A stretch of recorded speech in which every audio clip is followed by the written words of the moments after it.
Pas saya lagi mau wudhu, pas sebelum masuk aula, kayak ada suara guduk kayak lari gitu. Si Rangga tuh turun, tolong Muksid ngejar. Pas dia mau loncat, lengkahin gerbang, ketusuk dah tuh. Duh, maaf ya Bu, nggak bisa jagain Bu. Saya padahal dulu temen dekatnya gitu. Ternyata dia nggak bisa diinin Bu, nggak bisa dibantu. Cerita misteri ada di sekitar. Permisi Mas, Ya. Assalamualaikum. Ini tadi saya habis beli tiket cemas, mau menceritakan kecemasan saya. Oke, silahkan duduk. Dengan siapa sebelumnya? Saya Ahmad Fadila, dipanggil Fadil Mas. Ya, Fadil ya. Iya. Baik. Teman-teman, sudah hadir Fadil saat ini. Dia membawa tiket kecemasan, jadi buat teman-teman yang punya kecemasan, bisa dapatkan tiketnya. Dan bisa bercerita bersama saya. Iya. Kecemasan apa saat lagi yang akan diceritakan oleh Fadil? Langsung saja, kita dengar ceritanya. Oke, gimana kabar hari ini Fadil? Alhamdulillah Mas sehat. Alhamdulillah sehat ya. Gimana? Lagi sibuk apa? Gak ada kesibukan sih Mas, paling kerja. Oke. Jadi freelance aja. Ya, gimana? Jadi hari ini sudah beli tiket cemas, artinya ada sesuatu kecemasan yang akan diceritakan oleh Fadil. Apa itu? Saya tentang masih di sekolah, waktu itu masih di pesantren Mas. Waktu sekolah di Iya. pesantren. Iya. Ya, ada kejadian apa di sana? Di sana banyak tragedi-tragedi anak-anak baru yang belum beradaptasi mungkin karena kebiasaan dunia luar, lalu masuk ke dunia agama, dunia pesantren. Jadi terbiasa kayak dia tuh semena-mena. Jadi Dia biasa nggak tahu. bebas di luar ya? Iya, jadi dia kayak bahasanya bebas langsung ke dunia situ, jadi semena-mena kayak dia nggak tahu di dalam dunia isi di situ apa aja. Ternyata kayak di situ harus jaga sikap Mas. Oh, jadi nggak istilahnya di tempat kita belajar mengaji di pesantren itu ada aturan tersendiri ya? Iya, ada aturannya. Oke. Jadi nggak sembarangan. Nah di situ saya masih kelas 1 kelas 1 SMP. SMP. Iya. Jadi karena saya sudah dikasih tahu sebelum-sebelumnya sama orang tua, jangan pernah sembarangan ngelakuin hal-hal yang nggak bagus. Terus kecuali sering-sering mengaji baru boleh. Betul. Terus, Karena tujuan orang ke pesantren kan pastinya mau belajar mengaji yang lebih baik gitu ya. Karena tujuannya mengaji, terus mendapatkan ilmu. Oke. Nah di situ teman-teman saya ada seseorang teman saya, kalau nggak salah Muhammad Hidayat. Dia yang tadinya nggak punya penyakit, tiba-tiba ada aja penyakitnya. Terus Tapi intermezzo, gue sering dengar dulu ya kalau orang di pesantren itu emang gak jauh-jauh dari situ pasti ada penyakit yang datang dan segala macam. Contohnya penyakit kulit lah apa gitu. Oh, kalau beda Mas. Oh, Kalau bahasanya di pesantren di kulit itu yang tadinya baru masuk, terus katanya kalau udah pernah penyakit itu ibarat udah nyaman di sana. Oh benar, iya. Jadi udah terbiasa.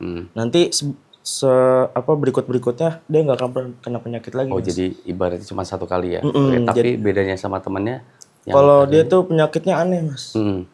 Kadang kejang-kejang, kadang kayak orang asma, ntar tiba-tiba kerasukan. Sebelum-sebelumnya orang tuanya juga belum pernah bilang. Jadi, kalau dia punya penyakit kayak iya, gitu. orang tuanya belum pernah bilang. Orang tuanya pun sampai kaget. Pernah nanya sama saya, kok bisa diet gini-gini? Saya nggak tahu Bu. Terus saya bilang lagi, itu udah dari dulu kali Bu? Enggak. Bilangnya ke saya belum pernah kayak gitu. Kalau asma itu jarang kambuh, emang ada. Cuma kalau kejang-kejang saya juga kaget, kerasukan juga saya shock. Belum pernah terjadi sebelumnya di dia selama hidup ya. Jadi ibunya shock gitu. Terus saya udah bilang, mungkin kalau saya perlihat-lihat anak ibu si Dayat tuh, saya udah bilang Bu, jangan pernah macem-macem gitu. Terus jangan pernah jahil, karena di situ juga ada aturannya bukan orang yang hukum. Di situ ada dunia arwah lain, jadi yang hukum gitu. Tapi yang dia lakuin sebelumnya tuh apa? Tahu nggak? kadang yang anehnya dia tuh tiba-tiba ngelakuin semena-mena, ibarat suka ngejailin orang. Ngumpetin barang-barang gitu-gitu. Barang-barang Oh. kadang kalau misalkan apa lagi wudu nih mau sholat dia ngejail, nggak bisa diem gitu. Anaknya usil ya. Usil banget. Saya udah ngasih tahu, saya pun udah sabar bilang ya jangan begini-gini. Kadang orang pun lagi tidur pun juga sama, lagi disengin. Kebanyakan makan kroto kali itu ya. Iya iya iya. Saya juga udah nggak heran. Terus saya udah bilang ke Dayat, ya kalau pas udah sadar, saya udah bilang istighfar ya, besok-besok jangan pernah kayak gitu. Tapi dia nggak ngerasa Kenapa-napa. iya kenapa-napa. Apa yang dia lakuin itu salah dan segala macam gitu. Abis kerasukan pun juga nggak ngerasa apa-apa. Jadi saya kayak ibarat di mata dia kayak saya yang kerasukan. Oh iya iya iya. Jadi pas saya bilang istighfar ya, jangan apa macem-macem. Jadi lu kerasukan mulu, kejang-kejang gitu, sampai berbusa. Saya ngerinya epilepsi atau gimana. Terus pas saya tanya begitu, dia nanya balik. Yang ada mah lu kali yang kenapa, gua gak kenapa-napa gitu. Justru kemarin gua anteng aja, gua usil mungkin karena emang diri gua sendiri begini. Terus saya bilang, emang lu gak ngerasa kalau kejang-kejang? Enggak, bilang gitu. Lu stres ya? Nah, saya juga dikatain begitu, dibilang stres. Nah justru yang saya kaget, abis itu dia kejemuran. Kejemuran orang biasanya Jemuran adanya di mana? di paling atas, lantai paling atas. Biasanya kalau misalkan kelas tuh di samping. Dan terus sebelahnya tuh asrama udah paling dekat. Nanti di asrama atasnya lagi tuh jemuran. Nah saya di kamar paling atas, jadi atasnya tinggal jemuran. Oh, udah paling dekat sama lantai paling atas Iya. ya. Oke. Terus pas saya udah bilang begitu, dia langsung cabut tuh. Gak lama abis makan ngilang dia. Terus saya pikir ya nih orang mungkin pas masih di sekolah luar bandelnya paling kalau anak cowok tuh ngerokok. Saya pikir dia ngerokok. Pas saya naik ke atas cariin ada apa enggak, ternyata di belakang itu tuh di toren. Kan ada toren tuh, jadi dia tempat gubuk, dalamnya toren, dimasuk situ. Terus apa yang dia lakukan? Saya ngelihat pintu terbuka di toren. Pas saya ngelihat kayak orang habis minum tramadol gitu. Tapi cuma dia nggak minum apa-apa, kayak ngomong sendiri. Teler gitu. Enggak teler ya, kadang pasti bisa ngomong ya. Cuman udah Cuma dia kayak ngaco, ngablu gitu. ngaco. Cuma pas di riwayat begitu dia nggak pernah minum, nggak pernah apa-apa, nggak macem-macem. Cuma kayak dia ngomong sendiri. Malam-malam. Justru pas dilihat cek kamarnya, lemarinya nggak ada apa-apa, nggak ada obat-obatan, nggak ada. Tapi ini enggak, apa maksudnya dia itu ngomongnya tuh seolah-olah ngomong sama ada partnernya, apa dia cuman halu sendiri gitu? Dia kayak ngomong sama partner, kayak ada ngobrol kayak sama ada orang. musuhnya. Iya, justru dia nggak marah-marah, ngomong aja gitu, kayak apa sih? Jadi ibaratkan dia ngomong nanya-nanya, nanti ntar iya, tanya tanya jawab jawab, gitu. Ntar habis itu dia nanya besok gimana gini. Terus saya denger tuh ya, yang saya mau deketin, dia bilang pas mau ngomong lagi tuh, besok kemana ya? Apa capek di sini mulu kan di pesantren. Nah, saya bilang dalam hati saya ngomong sama siapa gitu. Tiba-tiba pas saya lihat lagi nggak ada orang. Mungkin karena dia ngomong sama bagi dia tuh partnernya lah. Jadi seolah-olah dia nyeritain kalau dia nggak betah di pesantren. Di situ, oke. Iya. Jadi pas saya udah gitu saya langsung tinggal tuh. Saya langsung Manggil yang lain apa? bawa, manggil yang lain pengurus. Di situ ada pengurus yang dekat sama saya, yang udah akrab lah, orang kebersihan. Saya bilang ke abang itu, bang, itu si Dayat kayak berulah lagi. Kok tumben? Di mana dia? Di jemuran. Tiba-tiba di jemuran.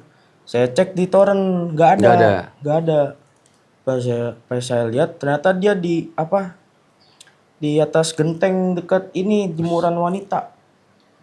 Di samping-sampingnya tuh kan sebelah-sebelahan jemuran laki sama perempuan. Itu kondisi jam berapa tuh kira-kira? Mau 11:30 itu habis ini Om. Masih jam belajar. Ya, ha. Habis jam belajar jam Siang, malam. malam. Malam, oke. Jadi habis jam belajar kalau habis makan habis sisa nanti jam 8 belajar sampai jam 9. Nah, di situ dia berulah ada tuh ngilang. Jam 10, 11, tuh di situ dia ngilang. Nah, pas dilihat lagi itu kejadiannya pas di jemuran mau ke arah wanita. Jam 11 lewat itu. Ingat banget saya habis nyerita cepuin dia lah bahasanya ya. Itu saya langsung ke DKP pembinanya, bahasa pembinanya. Terus pembinanya juga udah pusing deh tuh. Jadi nggak bingung mau gimana lagi. Terus itu di atas genteng itu langsung diapain tuh? Kalau dia habis genteng langsung dibawa ke DKP. DKP itu pembina Disuruh yang turun ya? Iya, yang udah lulus Om. Iya, jadi alumni lah. Heeh. Karena di situ karena alumni kan udah terbiasa sama pengalaman di Yang zaman dia. udah pernah Iya. di situ ya? Jadi dia langsung dibawa gitu. Dia udah ngamuk-ngamuk kayak orang kerasukan. Wah, gimana? Tolong. Dia kayak minta tolong bukan mau tolong sama orang. Iya. Kayak yang dia tadi ngomong sama partner itu. Jadi kayak bayang-bayangannya dia. Tolong. Terus gak lama ditutup deh tuh mulutnya. Gak lama ditaruh kamar didemin. Gitu didemin di kamar, marah-marah deh tuh. Obrak-abrik lemari. Saya udah bilang, Bang jangan taruh di kamar, takutnya diapa-apain. Iya, teman-teman yang lain juga pasti gak nyaman terus. Gak lama berapa menit diambil lagi, bener lemari Obrak-abrik. diobrak-abrik. Jadi kayak emang dianya kayak terkekang gitu. Pas saya setelah itu udah capek dah tuh. Saya DKP udah pusing. Besoknya baru dipanggil lagi orang tuanya. Gitu. Jadi mau gimana pun panggil orang tuanya, terus langsung lapor ke kiai. Kiainya juga tahu. Kalau ternyata kalau kata kiai, kalau saya manggil kiai itu Abi. Karena Abi itu kan ayah dari semua anak. Betul. Saya bilang, Abi, teman saya kan saya saksinya. Teman saya udah nggak beres, Bi. Tolong ini gimana Bi doanya untuk anak ini gitu. Kalau bisa saya mohon Bi, ntar nanti orang tuanya datang. Sebelum orang tuanya datang nanti pagi.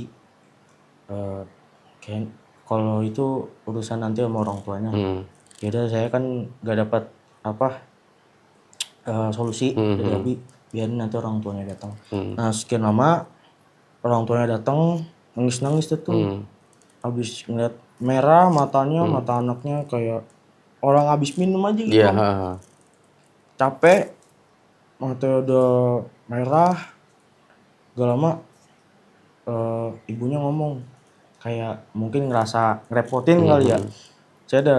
Saya udah bilang, Bu, maaf ya Bu, nggak bisa jagain Bu. Saya padahal dulu temen dekatnya gitu. Ternyata dia nggak bisa diinin Bu, nggak bisa dibantu. Saya udah orangnya takutan juga Bu. Terus ibunya udah nangis, akhirnya bapaknya yang nanggepin. Ya udah nggak lama pulang. Akhirnya ya udah pelepasan itu abinya kalau mau nggak lanjut nggak apa-apa, dibawa pulang aja. Jadi bedain sekolah, tapi banyakin katanya zikir buat orang tuanya, doain ke anaknya gitu. Mungkin karena ininya dari salah satu orang tua sama anaknya ada yang make itu katanya dukun-dukunan. Oh ya paham. Iya, kalau kata Abi begitu. Jadi kayak ada yang ngikutin, yang nemenin, yang ibaratnya dibilang nempel lah gitu di situ ya. Kalau nggak orang tuanya biasanya dari sebelum keturunannya, kakek-kakeknya. Itu kalau kata Abi tuh ngaruh banget. Jadi sampai 7 turunan itu emang ada. Terus itu kejadian itu tuh terjadi saat maksudnya pas dia udah berapa lama di situ? Pas Fadil udah berapa lama di situ? Itu belum ada 6 bulan. Oh jadi masih benar-benar masih baru-baru di situ ya? Iya baru banget. Di situ akrab sama Daya tuh udah 2 bulan. Semester awal berarti ya? Iya semester awal. Nah dia berulangnya mau liburan. Jadi di bulan November. Nah di situ pas banget mau ujian sih. Jadi menurut saya ya udah itu bagi pelajaran buat saya gitu loh, buat temen-temen. Jadi jangan pernah pakai yang hal-hal bagi kayak jimat Betul. gitu, bahaya. Ya mungkin pesan buat teman-teman juga ya, maksudnya hal-hal seperti itu memang tidak dibenarkan dalam agama kita, Iya. khususnya Muslim ya. Iya. Jadi hendaknya dijauhi, Iya. apapun itu alasannya. Kadang mungkin ada yang bilang terpaksa harus Iya. ini itu dan segala macam. Oke. Tapi di saat itu Fadil sendiri ada apa namanya merasakan atau melihat sesuatu yang aneh dan segala macamnya gitu nggak? Kalau sesuatu ada yang aneh, ada Om. Heeh. Jadi awal udah naik-naik kelas 3, itu udah kelas 2, terus mau naik kelas 3. Udah 2 tahun ya berarti ya Ya lebih. itu udah mulai lama lah di situ. Itu kejadian pas di kamar mandi. Hmm. Itu nggak lain pasti di kamar mandi, kalau nggak lagi di tempat cuci pakaian. Jadi kalau tempat cuci pakaian kan terbuka, cuma ada asbesnya lah, atapnya. Itu perkiraan jam 2, mau jam 3 lah, Hmm. waktu-waktu orang tahajud. Oh, pagi buta ya. Iya, biasanya yang kayak gitu-gitu itu udah ibarat mau ngegodain orang-orang yang lagi ibadah. Karena itu posisi saya lagi nyuci, gue pasti kena juga. Karena saya kan udah Lagian iseng banget nyuci jam 2 ya, gue bingung. iya, karena di situ saya kan ini buka jasa laundry. Oh, iya iya. Buka jasa laundry, jadi orang-orang yang pesanan cucian ke saya, jadi saya nyuci malam. Nah di situ saya lagi mau nyuci sama temen, namanya si Koyem ini udah punya feeling kalau nggak enak, jadi udah ngomong sama saya, kayaknya jangan jam segini dah, bilang gitu. Saya kan emang bisanya jam 2, kalau nggak lagi di waktu jam belajar. Saya udah bilang, saya kan nggak punya feeling apa-apa, bilang enak-enak aja, bilang, Im, ini kan sekarang aja, daripada nanti numbruk kerjaan, tapi gue nggak enak Dil. Lu nyuci sendiri bisa paling 2 ember aja gitu. Jadi pas saya udah bilang begitu, dia naik ke atas tuh. Gak lama dia naik, saya nyuci. Di situ ada suara kayak macan Om. Jadi kayak orang, kalau biasanya kan ada suara kunti gitu kayak ketawa atau suara kayak ngendus gitu loh. Tapi ini suara macan. Yang saya pikir kan di situ kan nggak ada hewan-hewan buas. Iya, dan maksudnya jauh dari itulah namanya pesantren, masa iya ada terus. Jadi saya di situ dengar suara macan. Terus saya keinget sama kejadian di balik lagi, baru-baru naik kelas 2. Temen kakak kelas saya tuh orangnya tertutup. Rajin ibadahnya tuh, rajin ngajinya tuh gak bisa dibandingin sama anak yang lainnya. Rajin banget gitu Rajin ya. banget. Oke. Jadi namanya itu Kamuksit, saya biasanya manggilnya Kamuksit. Jadi Kamuksit ini punya orang tua yang dipanggilnya Kiai Salman. Terus ternyata ibaratnya punya kodamnya lah. Jadi kalau misalkan ada kebaikan, dia nggak pernah marah. Tapi kalau sekalinya ada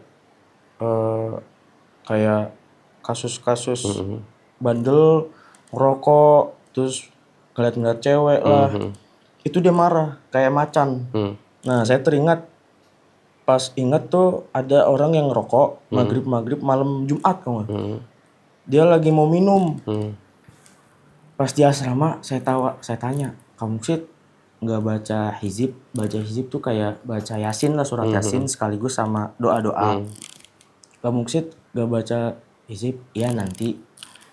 Mau air nggak? Saya bawain. Iya boleh.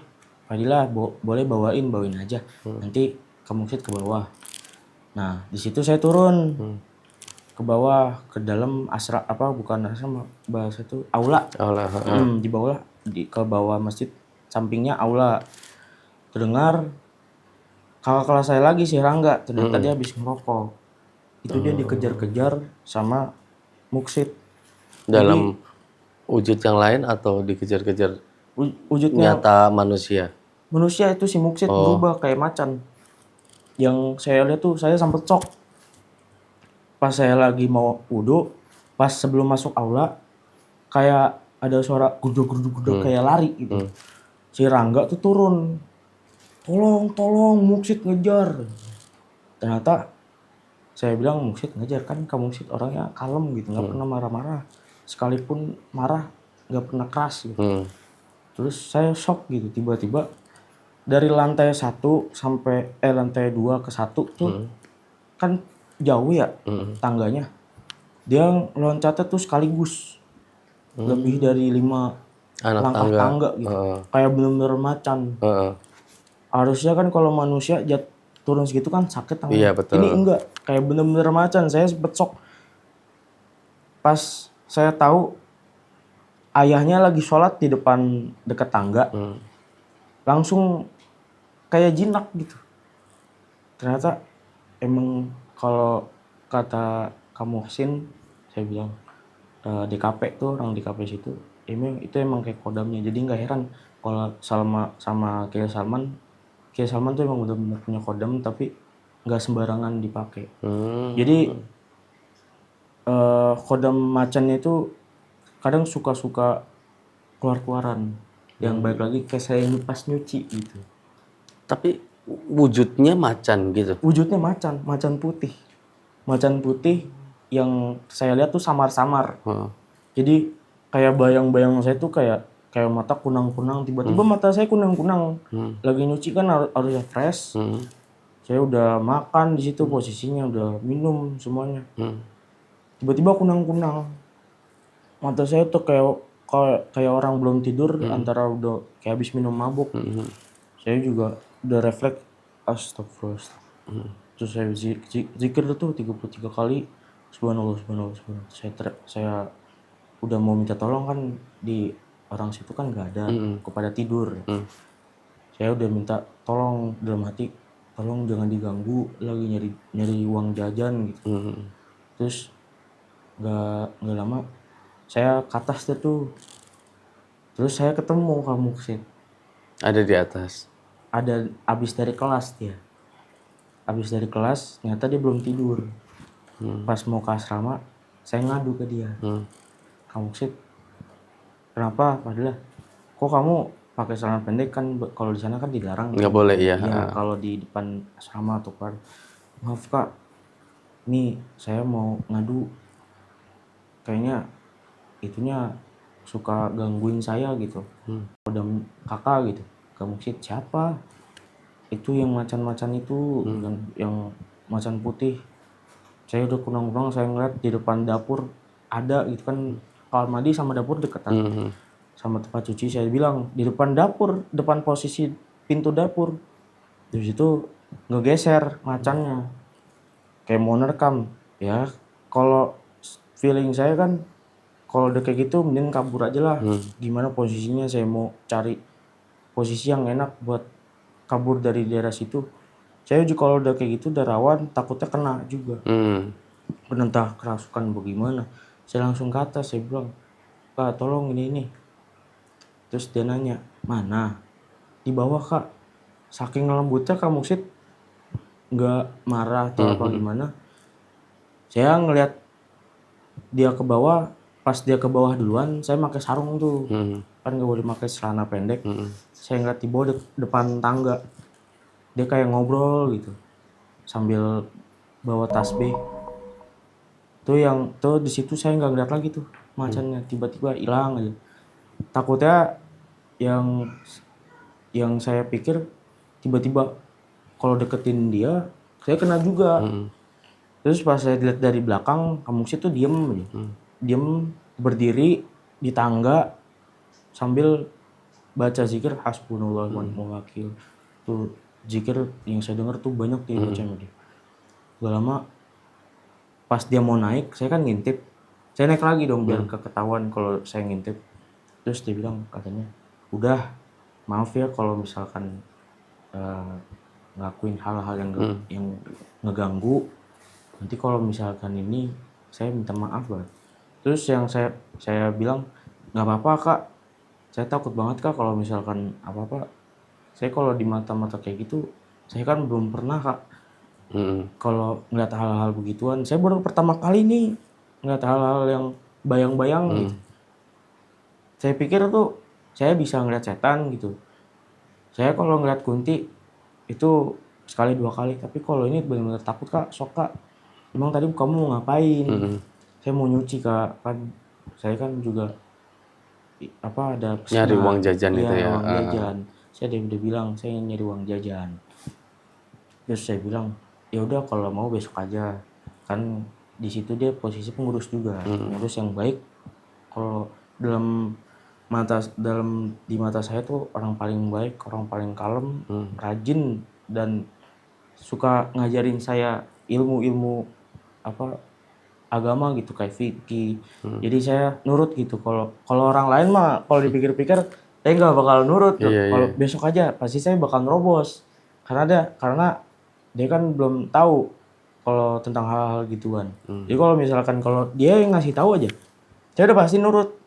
Jadi kalau misalkan saya mau sholat nih, ya, terus ditanya, kamu mau kemana malam-malam gini? Mau ke masjid kak. Kalau misalkan dia nyuruh pulang, saya pulang.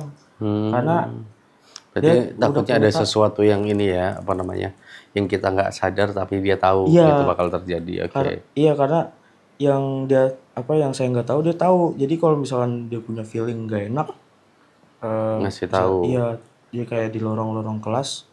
Saya kan ke kelasnya dia tuh mau minjem bukunya si Nanda ke kelas saya. Ke Itu Nanda. kelas sampai jam berapa sih?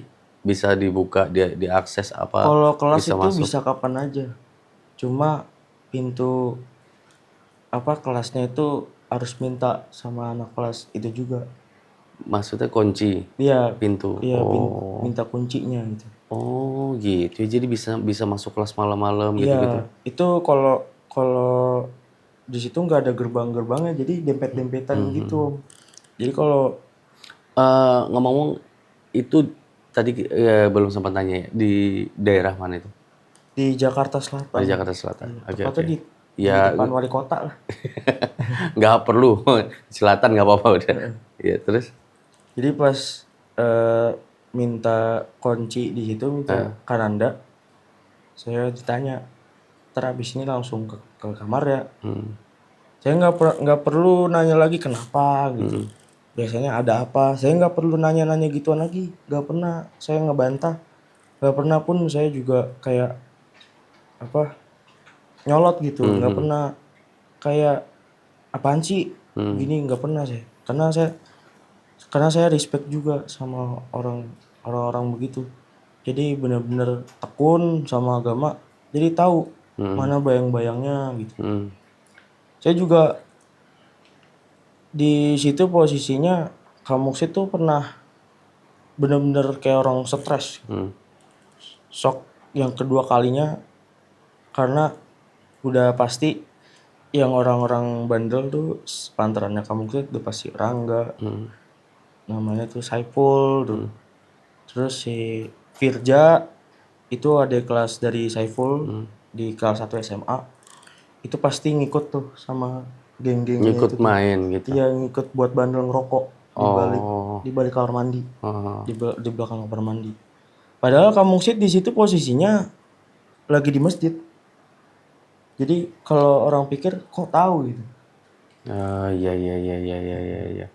Benar. Dia nggak ada di lokasi tapi dia bisa tahu. Iya. Gitu. Saya rasa ada CCTV di situ. Ya, I see. jadi dia langsung cabut lah kalau dari posisi sejadahnya tuh di dalam masjid, langsung keluar, terus langsung ke arah lorong kelas, lewatin kelas dulu baru ke kamar mandi tuh dekat asrama. Turun dia. Orang kalau udah pasti turun terus ke arahnya kamar mandi, orang di situ tuh pasti pada kabur. Karena kenapa? Takutnya dia nggak berontak. Oh iya, iya, iya, iya. Jadi kayak ibarat tuh ngomel lah, ngamuk bahasanya. Nah di situ posisinya si Ipul lagi ngerokok, entah dicakar. Jadi kalau bahasanya dicakar jadi nggak heran karena ya itu tragedi kodamnya dia tuh macan. Jadi lumayan serem juga menurut saya. Iya. Bukan lumayan lagi, emang benar-benar serem. Jadi kayak dicatok gitu, kayak diterkam. Si Rangga pun juga diterkam. Dia benar-benar loncatnya itu kayak bukan manusia. Benar-benar macan. Loncatannya itu jauh. Jadi bisa 1,5 meter. Setengah meter, 1,5 meter, kalau nggak 2 meter. Tuh loncatannya tuh benar-benar jauh jaraknya. Itu dari situ posisinya udah saya ngeliat gayung di mana-mana, maksudnya nebar, tiba-tiba kayak suara gebukan, suara ternyata dicakar-cakar gitu belakangnya. Saya juga si Ipul tuh pun langsung nangis di situ. Biasanya tuh kalau Tapi ini nggak apa namanya Bu, setelah kejadian itu maksudnya anak-anak yang bandel itu ada luka atau cuma kayak ibaratnya dia kena luka di pikiran dan hatinya dia doang? enggak, kalau di Ada luka fisik luka fisiknya ada. Luka fisiknya. Jadi wujudnya macan itu masuk ke Muksitnya. Jadi Muksitnya tuh nggak ngerasa. Jadi kayak gimana gitu. Pokoknya saya lihat Muksitnya benar-benar nerekam ke Muksitnya. Iya, tapi maksudnya after dari kejadian itu anak-anaknya ada luka gitu? Ada. Jadi tapi pun juga nggak lama. Sehari pun langsung hilang. Oh. Jadi di belakangnya tuh di sini tuh kayak luka cakaran. Jadi panjang. Terus sama di tangan. Kalau di tangan di telapak tuh dia kayak ngerasa dicakar sampai dalam gitu ngerasa. Kenapa? Itu bandel-bandel maksiat orang di situ kan udah dilarang rokok. Jadi bahasanya tuh maksiat lah. Nggak boleh maksiat, nggak boleh gini, nggak boleh ngerokok. Terutama minum tuh, mabuk. Justru di pesantren juga ada yang minum. Tapi ya makanya gue juga agak bingung tuh ngebawa ke dalamnya tuh gimana sih? Ngebawa benda itu ke dalam pesantren tuh gimana sih? Benda apa? Rokok ya? Rokok apa segala macam. Minuman. Biasanya anak-anak situ anak pesantren situ izin nih. Dia izin pulang, entah izin sakit atau ada acara keluarga biasanya. Ntar dia pulang lagi tuh. Itu di dalam tas biasanya emang lengah sih. Jadi nggak diperiksa gitu. Di dalam tas ntar dia bawa minum. Kalau ngerokok biasanya ada yang nanti tengah malam cabut keluar dari pintu, kalau atau enggak dari pinggiran gerbang. Sampai-sampai temen saya namanya si Rehan itu udah dibilangin. Saya pas lagi nyapu di almarhum Kai Muhid, Abdul Muhid, di belakangnya kan ada halaman. Saya lagi nyapu sama si Rehan tuh. Saya bilang, Han, lu mau kemana? Sore-sore. Karena di pinggiran tuh ada tukang asongan. Jadi dia bilang sambil kode-kode, rokok gitu, mau beli rokok. Jadi nanti orang itu nyamperin ke Rehan. Terus gak lama karena ada keseringan gitu, tukang asongan itu nggak ada, dia mau kabur. Terus yang saya kaget tuh biasanya orang kalau kabur tuh aman-aman aja gitu ya, lewat pinggiran kan ada besi-besi itu. Pas saya ada bilang, Han jangan kabur Han, nanti ada kegiatan. Terus tiba-tiba dia kayak kedorong gitu, yang nauzubillah min dzalik sih tuh saya kaget, dia kayak ketusuk gitu Om. Tusuk. Dia kayak ada yang ngedorong gitu. Oh, terus ketusuk apa itu? Ketusuk pinggiran gerbang tuh yang ujung-ujung tuh besi-besinya tuh. Oh, lancip. Iya, nancep gitu. Kayak kedorong. Dia nggak ada yang apa-apa, dia kayak bukan licin, nggak ada apa-apa, kayak kedorong gitu. Pas dia mau loncat, lengkahin gerbang, ketusuk dah tuh. Ketusuk depan mata saya. Saya lagi nyapu. Yang saya kaget, Han masih bisa napas kan? Kayak dia udah kayak nggak bisa napas gitu. Yaudah, saya kan mau gimana lagi, nggak mau ngeliat lukanya dia. Saya dorong dah tuh ke atas biar nanti kecabut gitu. Biarin dah, mau nanti urusannya belakangan. Saya gotong dah tuh sama si Kori. Di situ saya bertiga. Kori pun juga di situ udah shock gitu. Terus pas udah jatuh itu benar-benar kayak luka dalam, kayak ketusuk bener-bener sama pisau gitu. Saya bawa ke belakang, habis itu dibawa ke ruangan ruangan kesehatan. Terus pas dia sadar dia bilang gak lagi dah kabur, gak lagi, bener-bener istighfar gue.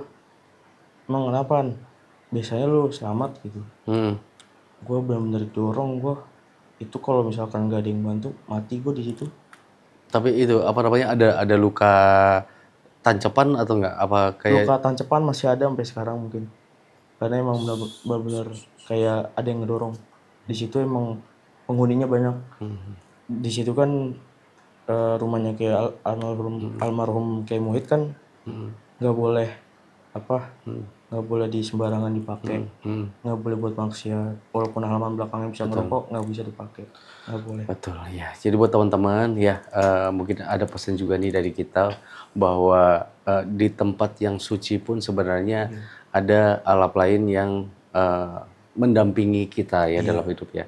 Ya itu buat kalian bisa jaga diri, bisa menghargai budaya-budaya di sekitar, jangan menyepelekan karena memang kejadian-kejadian seperti yang diceritakan sama Fadil ini kan memang di luar dari dugaan kita ya. Oke. Ya, seru banget Dil. Ya, tapi mudah-mudahan buat teman-temannya lagi ada di pesantren nanti jaga terus jaga adab lah ya, jaga adab dan juga pastinya ikutin perintah-perintah dari guru, dari kiai, dari semuanya yang ada di sana pastinya. Harus ikutin kegiatan juga. Jangan pernah nyolot kalau dikasih tahu sama kakak kelas itu utama. Karena kebanyakan di kasus-kasus ini kan dibully. Itu karena dari anak-anak itu dari luar kebiasaan jadinya nyolot bagaimana nanti dibully. Terus udah gitu dibulinya tuh bukan sama orang juga, nanti yaitu dibully sama penghuni-penghuni di sana. Jadi nanti dibayang-bayangin. Oke, intinya semuanya harus disesuaikan lah ya. Jadi buat teman-teman, mungkin juga buat orang tua yang mau mencoba memasukkan pondok anaknya, jadi tolong dikasih peringatan dan tolong juga supaya tidak bahasanya tidak menyalahi aturan ya.